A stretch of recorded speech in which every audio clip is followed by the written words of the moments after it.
오늘 저희가 가져온 자료가 조금 특별합니다. 주제는 리지나 뿌리 썩은 병이라는 소나무 병인데요. 네, 이름만 들으면 굉장히 딱딱하고 어려울 것 같죠? 그렇죠. 무슨 전문 용어 같고? 그런데 저희에게 보내주신 자료 묶음 안에 아주 독특한 노트가 하나 있었어요. 이 병을 이진아라는 한 여성의 이야기로 풀어낸 암기법 노트였습니다. 보통 이런 병을 공부할 때 병원균 이름, 특징, 방제법 이런 사실들을 그냥 나열해서 외우기 마련이거든요. 그렇죠. 그냥 막 외우죠? 근데 이건 완전히 접근법이 다른 거죠. 병의 모든 특징을 이진아라는 인물의 성격, 또 그녀가 남긴 흔적, 심지어는 남자친구 이야기로 풀어냈더라고요. 맞아요. 정말 한 편의 캐릭터 드라마를 보는 것 같았어요. 그래서 오늘은 이 이진아라는 인물을 길잡이 삼아서 리지나 뿌리 썩은 병의 세계로 한번 깊이 들어가 보려고 합니다. 네, 좋습니다. 이 병이 왜 생기고 나무에 어떤 피해를 주는지, 또 어떻게 막을 수 있는지 그녀의 삶을 한번 따라가 보시죠.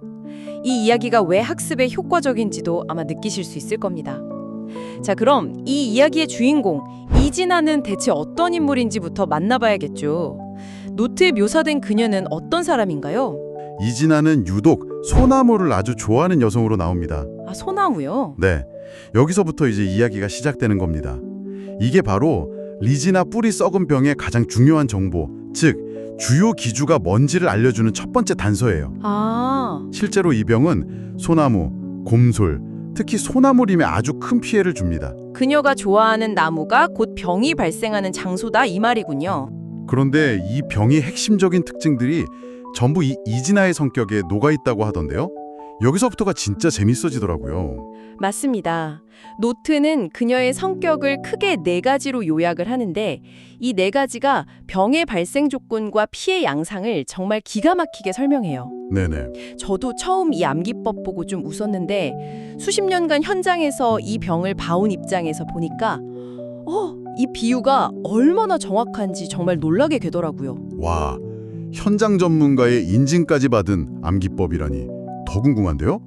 첫 번째 성격이 부드러운 여자라고 되어 있어요.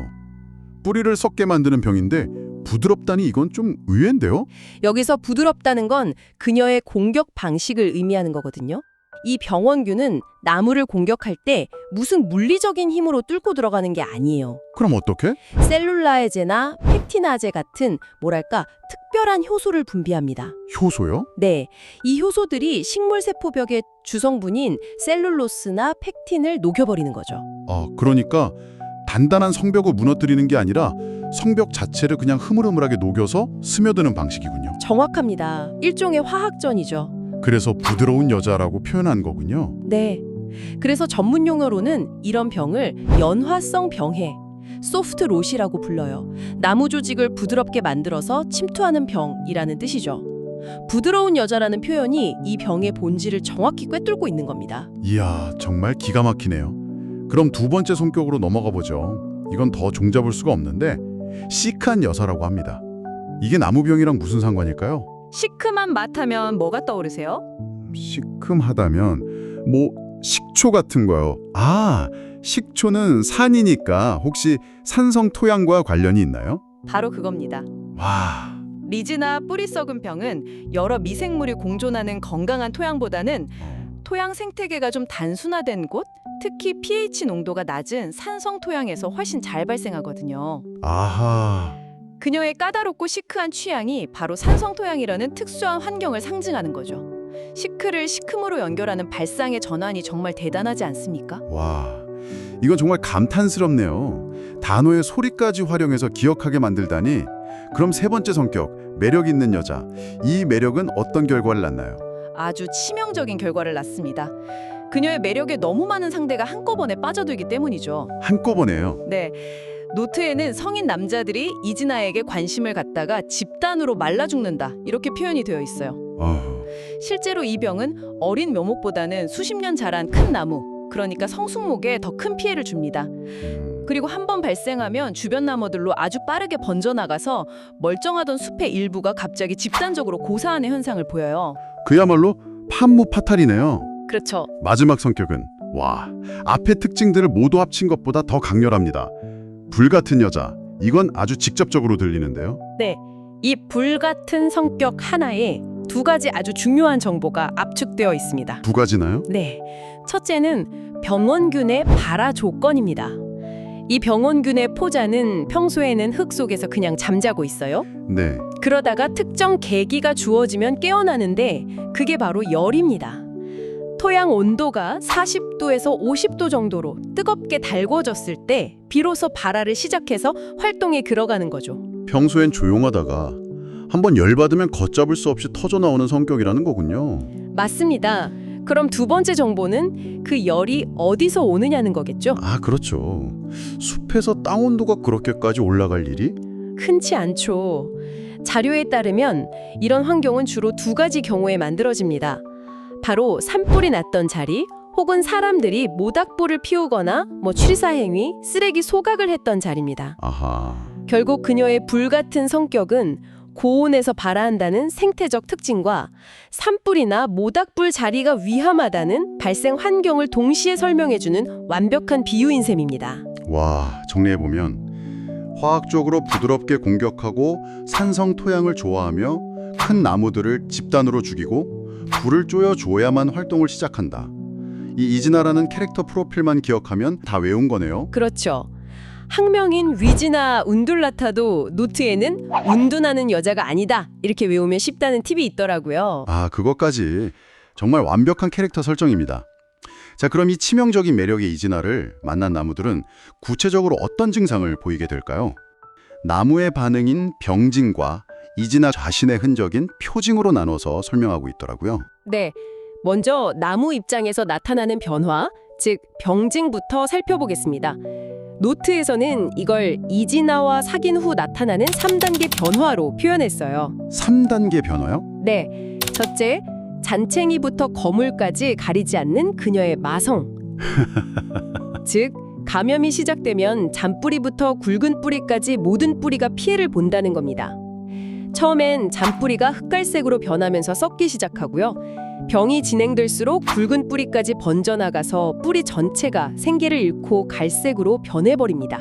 두 번째 단계는 뭔가요? 두 번째 병징은 나무가 고통 속에서 흘리는 눈물, 바로 수지입니다. 수지요? 송진 같은 거요? 네, 맞습니다. 소나무가 상처를 입으면 끈적한 송진, 즉 수지를 분비해서 자신을 보호하려고 하죠.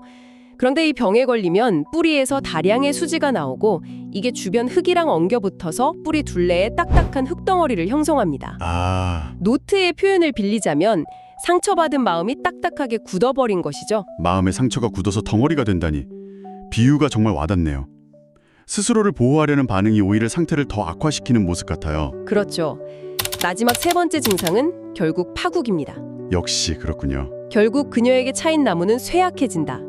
뿌리가 제 기능을 완전히 상실하니까 나무는 더 이상 물과 양분을 흡수하지 못하겠죠. 네. 그러면 잎이 짧아지고 누렇게 변하면서 시들기 시작하고 나무 전체의 활력, 즉 수세가 급격히 나빠지다가 결국 말라 죽게 되는 겁니다. 그렇군요. 뿌리 감염, 수지 분비로 흙덩어리가 생기고 그리고 나무 전체가 쇠약해진다. 이 순서대로 기억하면 되겠네요. 표징은 두 가지로 뚜렷하게 나타나는데요. 노트에서는 이걸 이진아의 패션 스타일과 그녀의 상징물로 설명합니다. 패션 스타일요? 네, 첫째, 그녀의 패션 스타일은 병원균의 모습 그 자체입니다.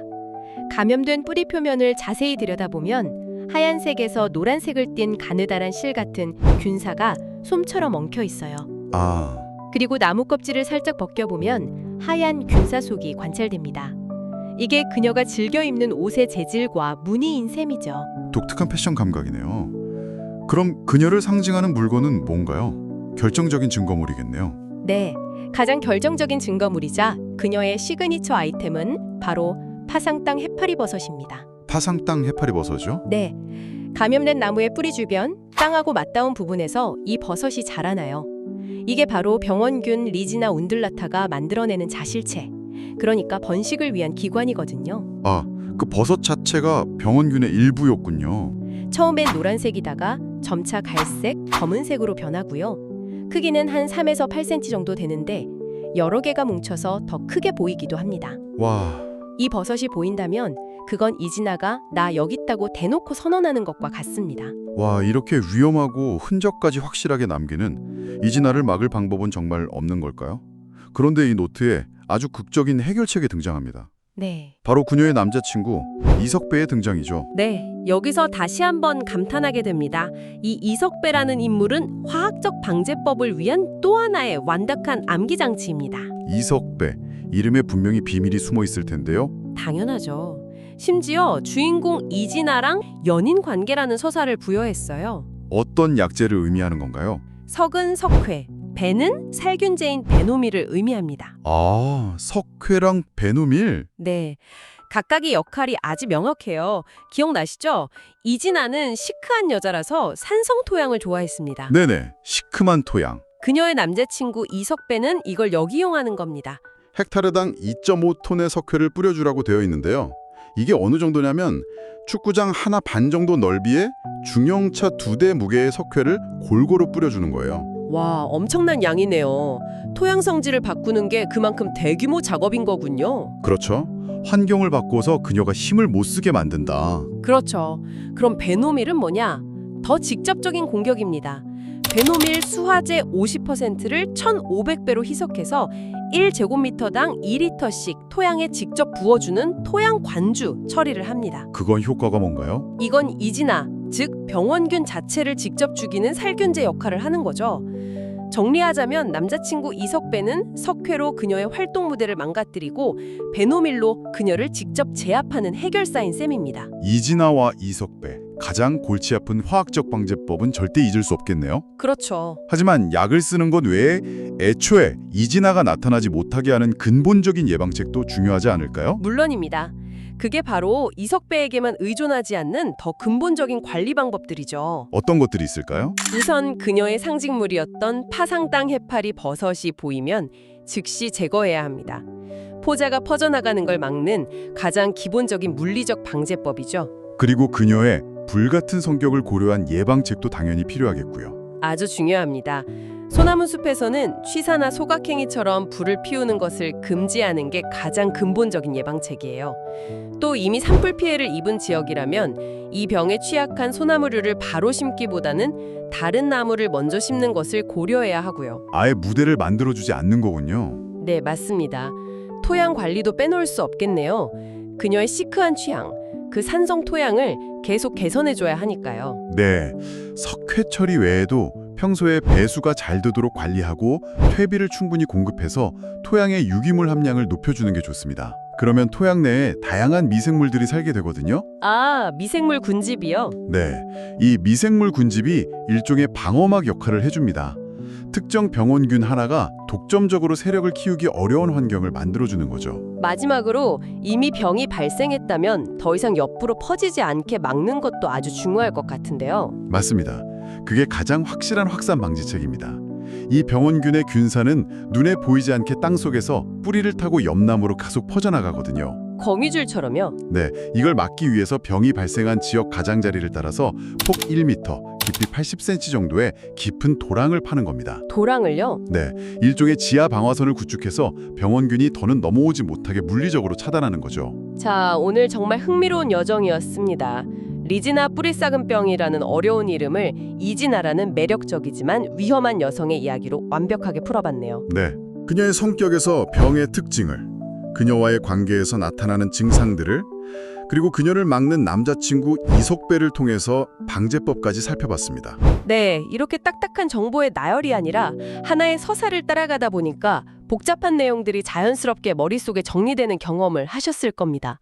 셀룰로아제, 펙티노아제, 산성토양 이렇게 외우는 것과 부드럽고 시크하지만 불같은 여자 이진아와 그녀의 남자친구 이석배 이야기로 기억하는 건 뇌에 각인되는 깊이가 완전히 다르죠. 이 접근법은 비단 나무병을 공부할 때뿐만 아니라 우리가 마주하는 다른 모든 분야에도 적용해 볼 수 있겠다는 생각이 드네요. 네, 그렇죠.